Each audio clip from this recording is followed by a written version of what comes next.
My book is Inferno by Dan Brown, and I found it in my house, and I needed a book to read for reading workshop, and I didn't know whose it was, so I just kind of stole it.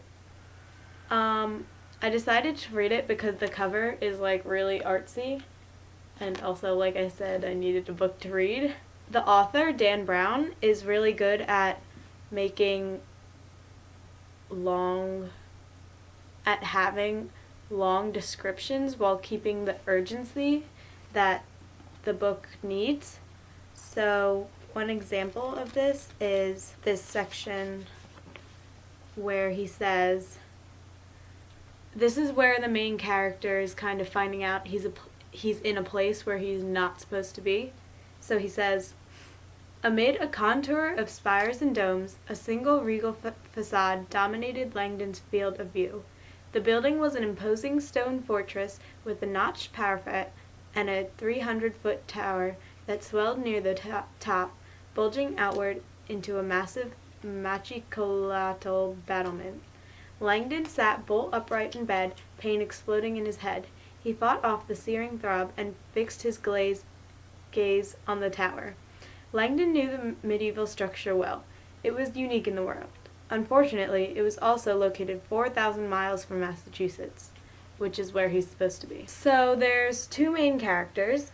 One is Robert Langdon. He's an American professor, and he finds himself, like you see in that passage, he finds himself in Florence, Italy, and he's lost 2 days of his memory, and he has a bullet wound. So, as you can imagine, that could cause some stress. The other main character is Robert's doctor. Her name is Sienna Brooks, and she's like the love interest and the person he travels around Europe or Florence with, and she's like the female lead. So here's a quote explaining about another character in the book. It's the assassin that comes to kill Langdon, or so he thinks. The woman was dressed entirely in black leather.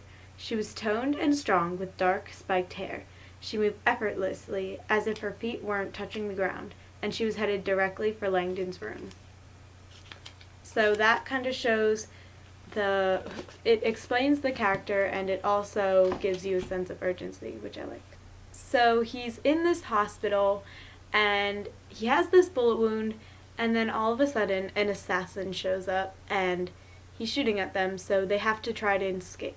So Sienna helps him escape, and they go to her apartment, and that's when things really start to take off. I do like the book because it's really fast-paced and fun, and there's a lot of like thinking involved. Well, not me thinking, like the main character's thinking, and it seems like the author has really well researched a lot of things. Like the whole story is kind of based around Dante, who is a famous painter, one of his paintings, and it seems like the author is really knowledgeable about that, so that's good. So I think you should read it because it's good and fast-paced and fun. So yeah, thank you, bye.